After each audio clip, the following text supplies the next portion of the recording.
गुरुदेव महेश्वर गुरु साक्षात् परम ब्रह्म तस्मै श्री गुरुवे नमः।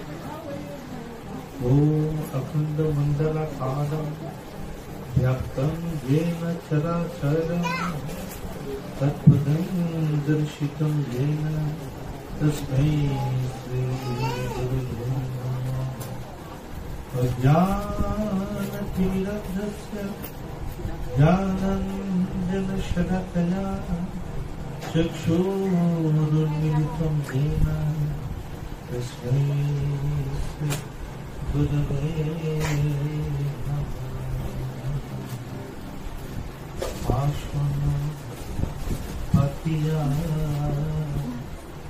রেখেছে না হৃদয় কমল মাঝারে। আসন পাতিয়া রেখেছে না হৃদয় কমল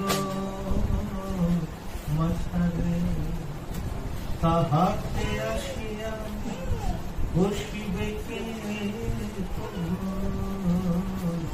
তাহাতে আসিয়া বসিবে কে, ধন্য করিতে আমারে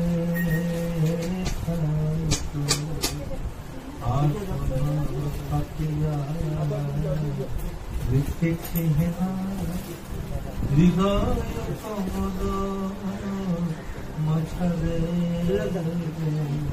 আসন পাতিয়া রেখেছি না মাঝে মাঝে এসে কেন চলে যাও, বুঝি না পারি না বোঝাতে। মাঝে মাঝে এসে কেন চলে যাও, বুঝি না পারি না বোঝাতে।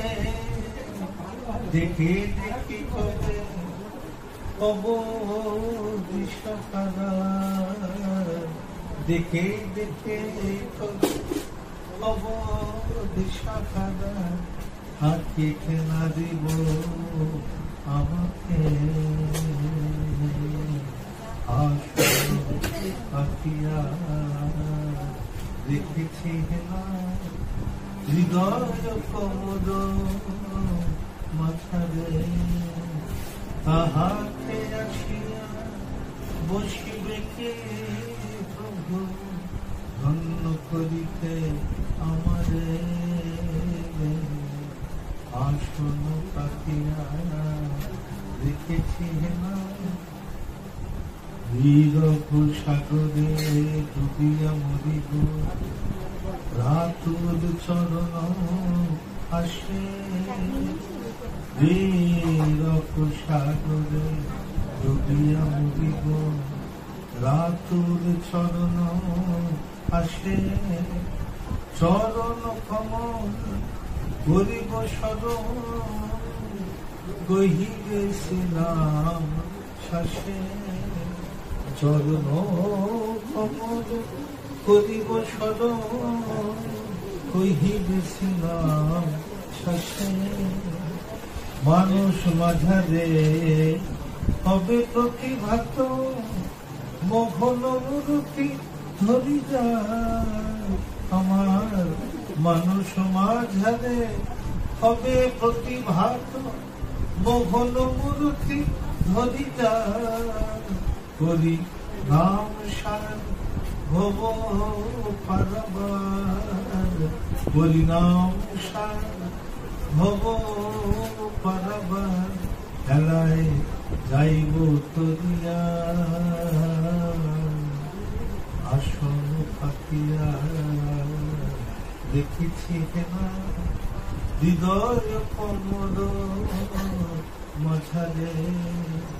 তাহাতে আসিয়া বসিবে কি প্রভু, ধন্য করিতে আমারে। আসন পাতিয়া রেখেছি না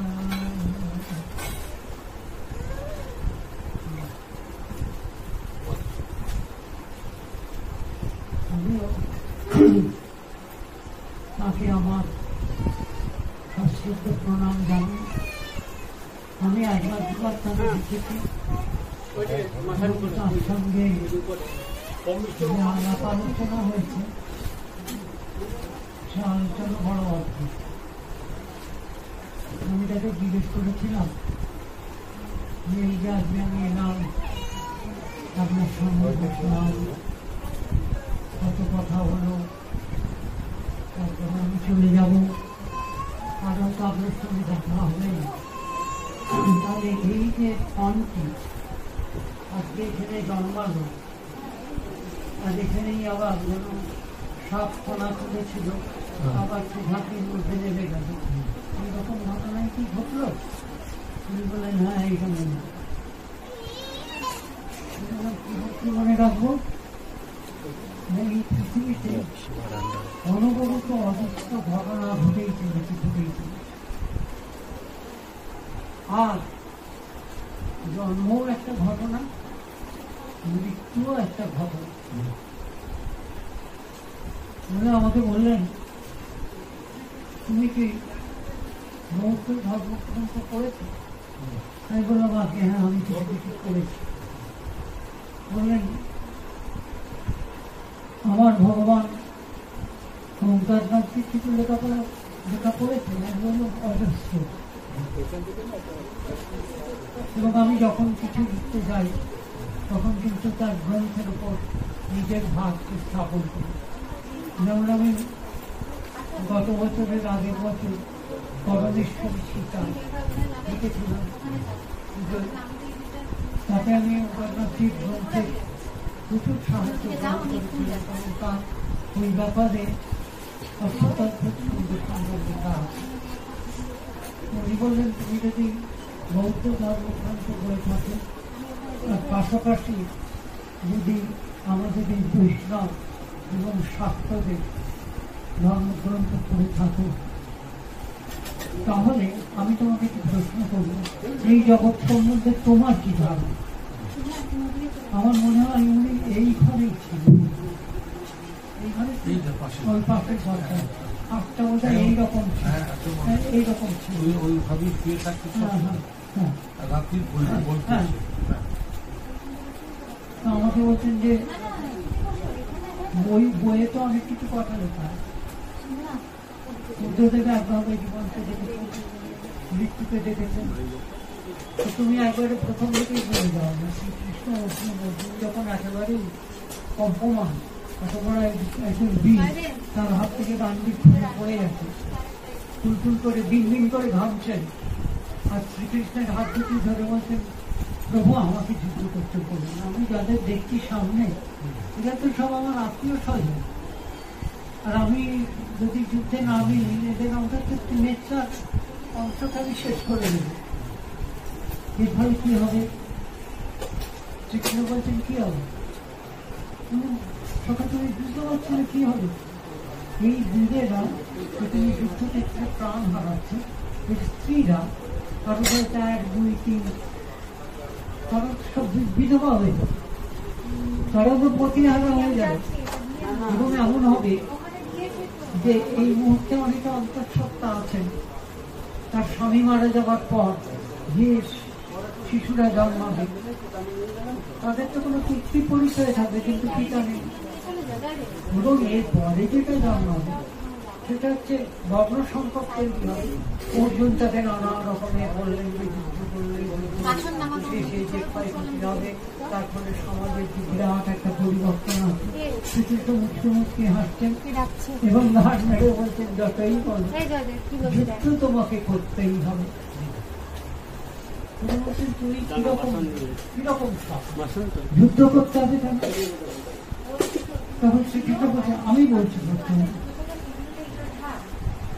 তুমি এই সৃষ্টিকে শেষ সংহার করে দিতে চাইছো, তুমি সেটা বুঝতে পারছি না, এতক্ষণ লাগলো তোমার সময়। সত্য ত্রেতা দাপর যুগ এখন কলিতে ঢুকছে, অথবা আমাকে এইখানে দাপর যুগের যা কিছু সব মুছে ফেলে দিতে হবে, নতুন যুগ আসছে। অর্থাৎ এখানে সত্য যুগের একজন ঢুকে গেল, সেই তার দিকে গেল, তারপরে ঢুকে গেল না। তুমি যে বর্ণ সম্পদের কথা বলছো, যদি কলিযুগেতে একই সঙ্গে কিছু ধার্মিক লোক, কিছু অধার্মিক লোক, কিছু শয়তান, কিছু ভগবান সব একসঙ্গে মুখ পাকাতে থাকে, তাহলে সেই কালের কি অবস্থা হয়?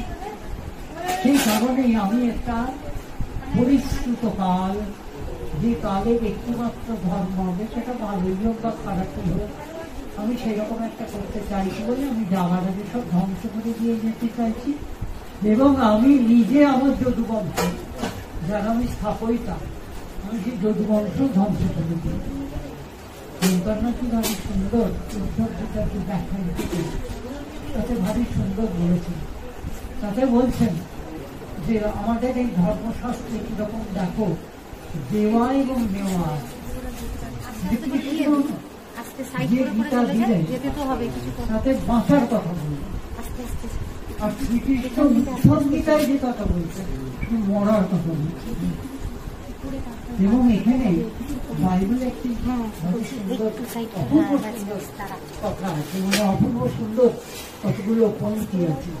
A time to die, a time to be born, a time to die, a time to be happy, a time to be sorry, a time to suffer, a time for pleasure, মানে সব যেন সময়ে ভাগ করা হয়। সময় সীতারামরা সন্তান কি এই সময়ের কথা। সময় বাইবেলে আরো একটি চারটি কথা বলা আছে, চারটি আশ্চর্য কথা। প্রথম আশ্চর্য হচ্ছে আকাশ, দ্বিতীয় আশ্চর্য হচ্ছে আলো,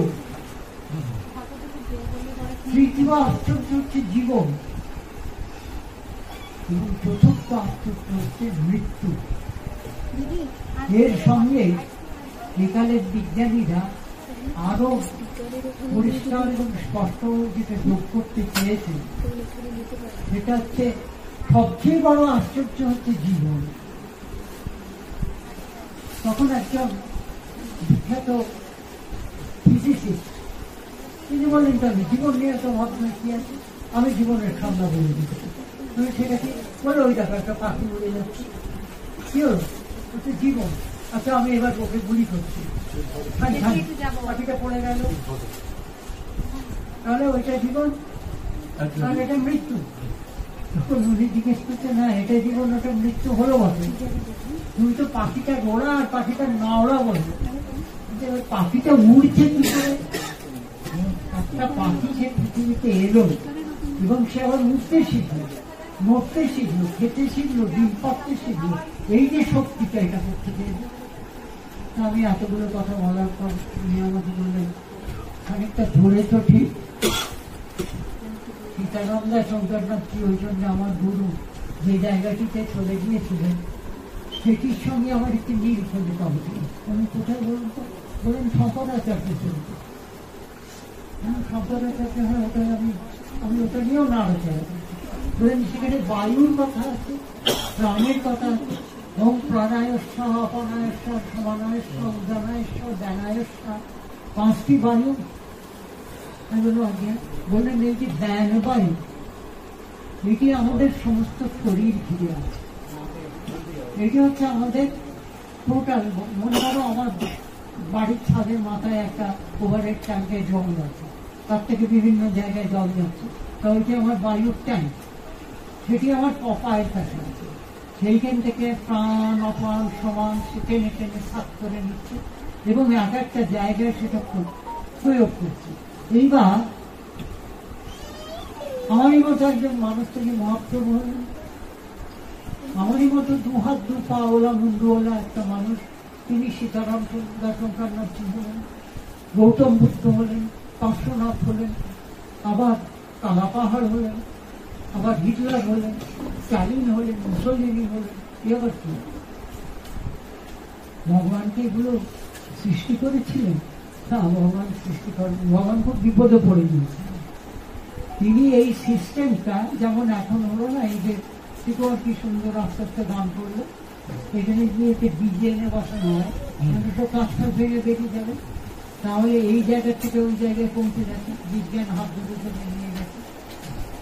এবং সেখানে কি দেখাচ্ছে, তিনি প্রথমে যে জীব, যে মানুষটি সৃষ্টি করলেন, এবং সেই সৃষ্টি সম্পর্কে আমাদের শাস্ত্র যে কথা বলছে তার থেকে স্পষ্ট করে বাইবেল কি বলছেন, on the seventh day of creation। ভগবানের বড় ইচ্ছে হলো এরপরে আমাদের বৃহদারণ্যকে যেতে হবে, সেখানে এই জীবনের কথা, সৃষ্টির কথা, ব্রহ্মার কথা আছে, সেটা আগে হবে। এতে আগে হবে ভগবান একটি সুন্দর মাটি দিয়ে মৃত্তিকা, এই ধরনের মৃত্তিকা দিয়ে যেমন মৃৎশিল্পী মূর্তি বানায়, সেই রকম তিনি একটি মূর্তি তৈরি করলেন নিজের আদরে, নিজের আদরে, মাথা, হাত, পা, ভারী সুন্দর একটি মানুষ তৈরি করে তার তিনি নিজেই নিজেকে তারিফ করছেন, না থাকতে বেশ ভালোই হলো। তখন তো আয়না বেরোয়নি, তিনি তখন তো একমেবার দিকে ব্যাগ ভগবান, আর তো কেউ নেই, তিনি একটি মানুষ তৈরি করছেন করে দেখে ওনার মনে হলো, দেখছেন বিচারটা তার ভেতরে, প্রতিফলনটা তার ভেতরে, এইখানে কিন্তু আমাদের আসতে হবে। আমরা যা দেখছি সেইটাই কিন্তু আমরা বাইরে প্রত্যেক করছি, সে তো দর্পণ। এখানে আমাদের একটি দর্পণ আছে, এতে আপনারাও মুখ দেখছেন, আমি আমার মুখ দেখছি। এখানে বেদান্ত কি বলছি, এই আয়নাটিকে আমি যত পরিষ্কার রাখতে পারবো ততই আমার জীবনের দ্যুতি, জীবনের লেয়ার, জীবনের বার্তা, জীবনের গন্ধ, নিচে থাকার যে স্পন্দ, এটা আরো বেশি ছড়াবে, রিফ্লেক্ট করবে। অথবা I am nothing but A reflector. আমি এই পৃথিবীতে আর কিছুই নয়, আমি একটা রিফ্লেক্টার, আমি একটা মাইক্রোফোন, আমি একটা মাইক। এটা এখানে থাক না, শিবচরি গান্নারে এটা কি মূল্য আছে? কোনো মূল্য নেই। তা আমার এই কনফিডেন্সে থাকে না, তিনি যদি এর মধ্যে দিয়ে কথা না বলেন তাহলে কি কথা বলবে? এমনও তো হতে পারে এর মধ্যে কোনো বাণী নেই, বাক্য নেই, সেই শক্তিটা নেই, আমি হাজার কথা বলছি কেউই শুনতে পাচ্ছে না।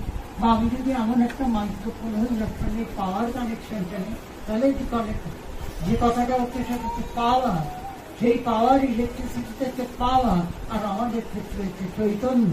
এবার ভগবান সেই মূর্তিটির দিকে তাকিয়ে বলছে, না হলো বটে, এটি অচেতন, একে আমায় চৈতন্য দান করতে হবে। বাইবেলে ভারী সুন্দর বর্ণনা আছে, when God knelt down, তিনি হাঁটু পেরে বসলেন, বসে সেই মূর্তির ঠোঁটে কাছে একটি ছিদ্র দিয়ে breathed in 3 life breath, 3টে বায়ু তার মধ্যে প্রবেশ করিয়ে দিলেন, প্রাণ, অপান এবং সমান প্রাণ বায়ুটি প্রবেশ করিয়ে দিল। সে উঠে বসল, উঠে বসে সে অবাক হয়ে গেল, সে দেখছে তার সামনে সেই বসে আছে, আমার সামনে আমি বসে আছি, আমার কথা আমি শুনছি, আমার গান আমি শুনছি, আমার বেদনা আমি অনুভব করছি, আমার কথা আমি আমাকে শোনাচ্ছি, এমনও মধ্য আমি ভাবছি অন্যে শোনাচ্ছি। এইটাকেই বলা হচ্ছে একমেবা দ্বিতীয়ম, এই পৃথিবীতে তিনি ছাড়া আর কেউ নেই। এই জায়গাটা এসে উনি আমাকে বলছেন, কিসের জন্ম, কিসের মৃত্যু?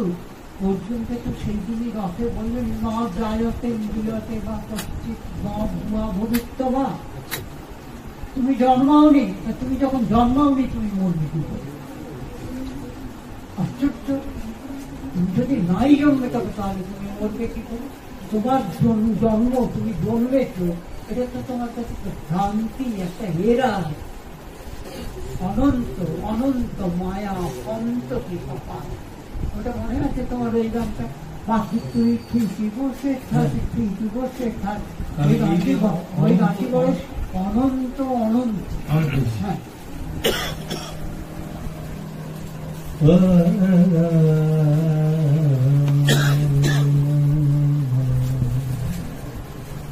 অনন্ত হয়েছ, ভালোই করেছ, থাকো চিরদিন অনন্ত রমা। ধরা যদি দিতে ফুরাগিরে যেতে, খুব তোমার ধরিতে কে চাহিত অনন্ত হয়েছে ভালোই করেছে থাকো চিরদিন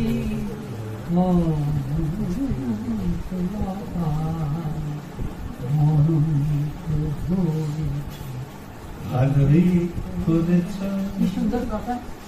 ভরা পৃথিবীতে পুরা দিয়ে পুরাইয়া ভরা পৃথিবীতে পুরা দিয়ে তোমারে ধরিতে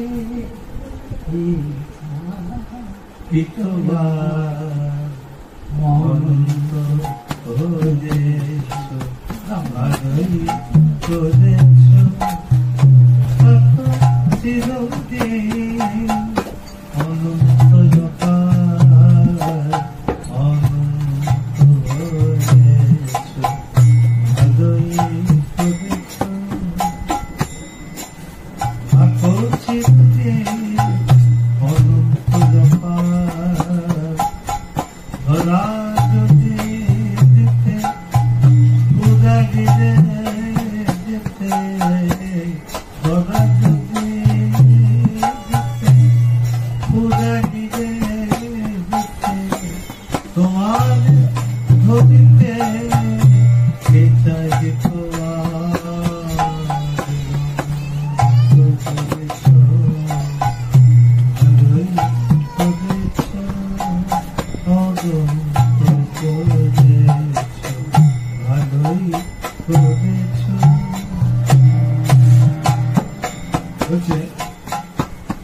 যতই না খাবো তত খেতে চাবো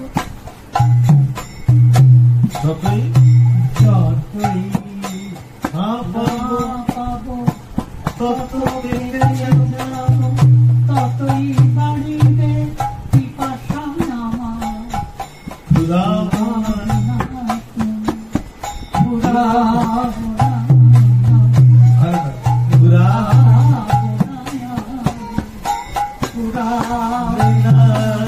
তুমি আমাতে হব একাকার অনন্ত হয়েছ ভালোই করেছ থাকো চিরদিন অনন্ত অনন্ত হয়েছ ভালোই এখানে একটা মস্ত বড় কথা আমরা ভুলে যাই, এবং এই যে আমরা ভুলে যাই এই যে শান্তি, এটা আমাদের সিস্টেমের মধ্যে কে সৃষ্টি করেছেন, কে স্রষ্টা। সত্যি কথা বলতে কি, ভগবানকে কেউ কখনো দেখেনি, ভগবানকে কেউ কখনো দেখেনি, ভগবানকে অনুভব করেছে, ফিল করেছে, ভগবান হয়ে গেছে। ভাবতে ভাবতে ভাবতে ভাবতে তার এমন উচ্চারণ হয়েছে সেই মানুষটাই ভগবান হয়ে গেছে। তখন আমরা গিয়ে মনে করছি যে এইটা আমাদের চোখের সামনে ভগবান, কিন্তু আমরা হাজার হাজার লক্ষ লক্ষ বছর চেষ্টা করলেও ভগবান ঠিক কেমন দেখতে, ঠিক তার রূপ রস দ্বন্দ্ব বর্ণ আকার আকৃতি কোনোদিন দেখতে পাবো। যেটুকু দেখতে পাবো এখানে দক্ষিণেশ্বরে ভগবান শ্রী রামকৃষ্ণ বড় বড় কঠিন কথা বলে গেছে। বললেন তুমি স্বপ্ন দেখতে পারো, তুমি ভাবতে পারো, তুমি নানা উপদেশ দিতে পারো, কিন্তু বাবু তোমাকে আমি প্রশ্ন করি, তুমি কি ফেস টু ফেস মুখোমুখি যেমন আমার সামনে বসে আছো ঈশ্বরকে দেখেছ, তাকে স্পর্শ করেছ, তার সঙ্গে করমর্দন করেছ, তাকে আলিঙ্গন করেছ? সবাই চুপ করে যাবে, এটা করা যায় না। তাছাড়াও তিনি অনন্ত, প্রথম কথাই হচ্ছে তিনি অনন্ত। একটা সমুদ্রের ধারে গেলে দেখা যাবে প্রচুর ডাবের খোলা, হেনা খোলা, হাঁড়ি পুলি কলসি পড়ে আছে, প্রত্যেকটার মধ্যেই সমুদ্রের জল, ডালের ভেতর খোলার মধ্যেও আছে, ভাঙাড়ি কলসির মধ্যেও সব জলটা কিন্তু সমুদ্রের। ওটাকে আমি তুলে রেখে যদি মনে করি এই হলো আকার আকৃতি, এই হলো জল, এই হলো দেহ, এই হলো আমার চৈতন্য, এই হলো আমার আত্মা, এই হলো আমার শিরা উপশিরা ধমনী। একটু আগে আমার একটা কথা বললো, আমার পার্কিনসন্স হয়েছে, আমার স্নায়ু বুকে হয়েছে, ওর কিন্তু কিচ্ছু হয়নি। আপনি কি দেখতে পাচ্ছেন কিছু হয়েছে? ওর মনে হচ্ছে। এবার ধরুন আমার মনে হলো আমি ভগবান হয়ে গেছি। সেখানে ভগবান শ্রীরামকৃষ্ণ ভারী সুন্দর একটি কথা বলেছে, মন্দিরে তোর নেই তো মাধব, 7 ফুটে গোল করি পদ। একটা মন্দির ভাঙা পড়েছিল গ্রামের কোণে, এক পাগল হঠাৎ যেখানে গিয়ে পো পো করে শাঁখ বাজাচ্ছে।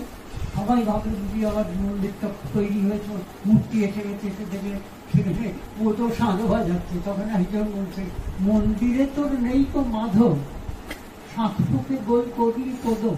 এই যে ভেতরের অন্তঃশুদ্ধি, আমরা যখন পুজোয় বসি হঠাৎ ধুম করে বললাম ঘন্টা মেরে দিলাম, তত নয়। একটা কি আছে, প্রথমত অঙ্গন ন্যাস, পরম ন্যাস, যেগুলো যারা শাস্ত্র তৈরি করে গেছেন এবং যে কথা অন্তর্নাথকে করে বারে বারে ভীষণ ভাবে ভয়ঙ্কর ভাবে বলেছেন। দুটো মত আছে। দুটো মত কিরকম মত আপনাদের একটা উদাহরণ দিই, জানি না অনেকক্ষণ সময় নষ্ট করছি কিনা। আমি একদিন ময়দান দিয়ে অফিস থেকে বেরিয়ে ময়দান দিয়ে হাঁটতে হাঁটতে যাচ্ছি, আমার সামনে একটি আমারই মতো একজন হাতে একটা ব্রিফকেস নিয়ে যাচ্ছে। এবার আমি দেখতে পাচ্ছি গঙ্গার ওপারে সূর্য অস্ত যাচ্ছে। হঠাৎ দেখি সেই মানুষটি চলার পর থেকে খানিকটা সরে গিয়ে ওই সুটকেসটা না বলে ব্রিফকেসটা না গিয়ে তিনি বললেন কি, নামাজ করতে আরম্ভ করলেন। তার টাইম আমার তখন এত খারাপ লাগলো যে আমি একটা হিন্দু, আমি অফিস থেকে ফিরে মানছি বসে ওদিকে সূর্য অস্ত যাচ্ছে, এই মানুষটি তো মনে রেখেছে, তাহলে কোথায় আমার নিষ্ঠা? আমি যে ভগবান ভগবান করছি, আমি যে চৈতন্য লাভ করতে চাইছি, আমি যে একটা নতুন কিছু জীবন পেতে চাইছি, আমি যে জীবনের মধ্যে একটা শান্তি পেতে চাইছি, আমি যে জীবনটাকে উজ্জ্বল দেখতে চাইছি, আয়নার সামনে দাঁড়িয়ে আমার হঠাৎ মনে হলো আমি তো নিজেকে চিনতে পারছি না, একে রে বাবা, সেই রকম কেন হতে পারছি না? তার কারণ হচ্ছে আমার মধ্যে কোনো নিষ্ঠা নেই। আমার মধ্যে এটা কি বলে সাধনা, এটাকেই বলে কৃচ্ছ সাধনা, এটাকেই বলে কষ্ট দেওয়া। আপনারা জানেন এই যে আমাদের, আমি দেখেছি মিঠুদাকে দেখেছি, চন্দনদাকে দেখেছি, চন্দনদাকে দেখেছি বুকে ফড়ম বেঁধে ঘুরে বেড়াচ্ছে। তিনি এখন হাওয়াই ইউনিভার্সিটিতে প্রফেসর করেন, ইউরোপিয়ান প্রফেসর। কিন্তু আমার তখনই মনে হয়েছে কষ্ট দাও নিজেকে। কি কষ্ট দাও? বুদ্ধদেব কি বলছেন? বুদ্ধদেব তো প্রথমেই শুরুটা করলেন, আমি আগুনের ওপর দাঁড়াতে পারি, পঞ্চতপা বলে একটা কথা আছে, আমি সূর্যের কিরণে দাঁড়িয়ে দিনের পর দিন দাঁড়িয়ে থাকতে পারি, দিনের পর দিন না খেয়ে কঙ্কাল সার হয়ে যেতে পারি, আমি শীতে কাঁপতে পারি, গ্রীষ্মে পুড়ে যেতে পারি। কি করছি? আমার ইন্দ্রিয়গুলোকে আমি বসে আনছি। আমরা যারা পৃথিবীতে বেঁচে আছি, আমরা ঈশ্বরের সাধন করছি না, কিন্তু আমরা ইন্দ্রিয়ের ভজনা করছি। এখন একটু চা খাবো, চা খাওয়ার পরও হলো না, আর একটু একটা পান পাওয়া যায়। আবার একজন বললেন এর আগে যদি একটু গরম গরম আলুর চপ হতো কেমন হতো, আলুর খেলা। হ্যাঁ, এই করতে করতেই তার সুগার হলো, তার হার্টের হলো, তারপর কি হলো, কাকা বাবু মানে সব বন্ধ হয়ে গেছে। ভাই এত যে খেতে না, আর এত খেয়েছি শেষকালে আর না খেয়ে কাজ করেছি না। আমাদের সাধন জগতের কথা, সেটা হিন্দু মুসলমান জৈন খ্রিস্টান সর্বত্র একটি কথা আছে, তোমার সবচেয়ে বড় শত্রু হচ্ছে তোমার দেহ। এই ব্যাটাকে আগে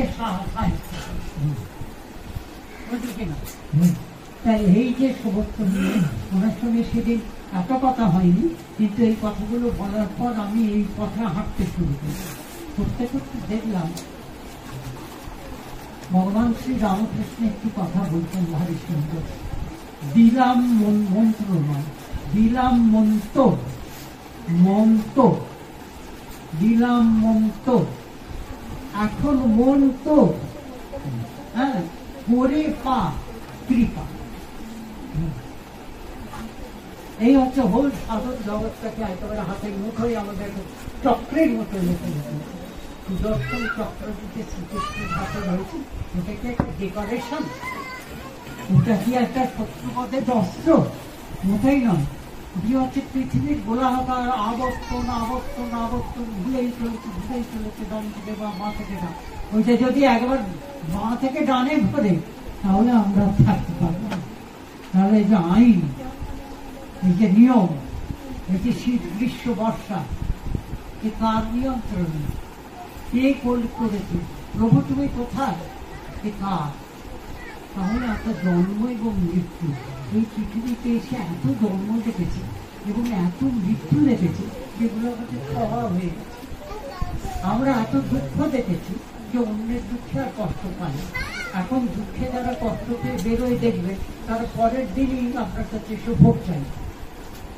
অমুক দিয়েছি, তমুক দিয়েছি, কম্বল দিয়েছি, ভোটটাকে উত্তর দেয়, দিও বলে দেও না, বললেন না দিলে কি হবে, বললেন সে যা হবে বুঝতে পারবে। হ্যাঁ, অথচ আমি যা দিচ্ছি তার প্রতিদান চাই, দান আর প্রতিদান ঈশ্বর দিয়েই যান। তুমি কিচ্ছু চান না, যদি কৃপা করে তুমি তাকে দিনান্তে একটু স্মরণ করো, তাইতেই তিনি কেঁদে পাবেন। তবে এই যে ধর্ম জীবন, এই যে আধ্যাত্মিক জীবন, আমি মহামিলন মঠে দেখেছি এবং মহামিলন মঠের সাধকদের মধ্যে আমি যে কৃচ্ছ সাধন দেখেছি, তাদেরকে সাধন ধারা দেখেছি, এটা যে কত আন্তরিক, কত সিনসিয়ার, এটা আমরা ভাবতে পারি।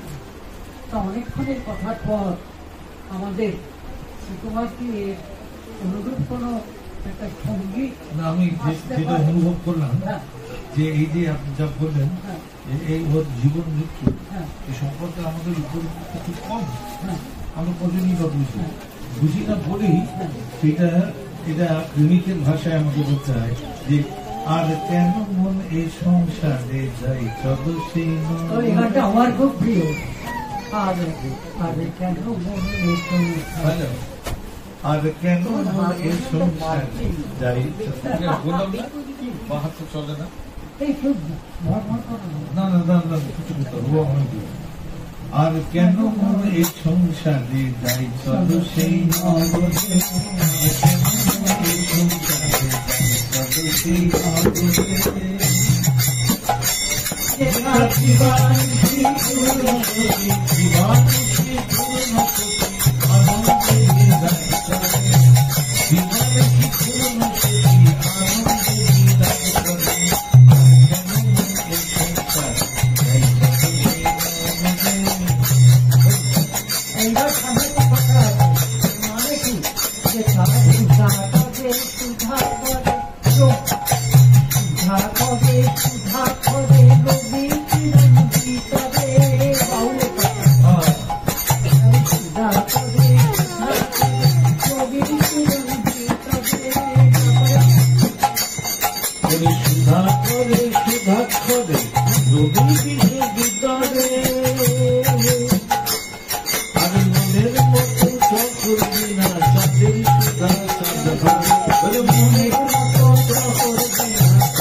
রবি এখানে আছে, রবি বিশ্ব বিতরণ, রবি না, রবি কিরণ বিতরণ। আচ্ছা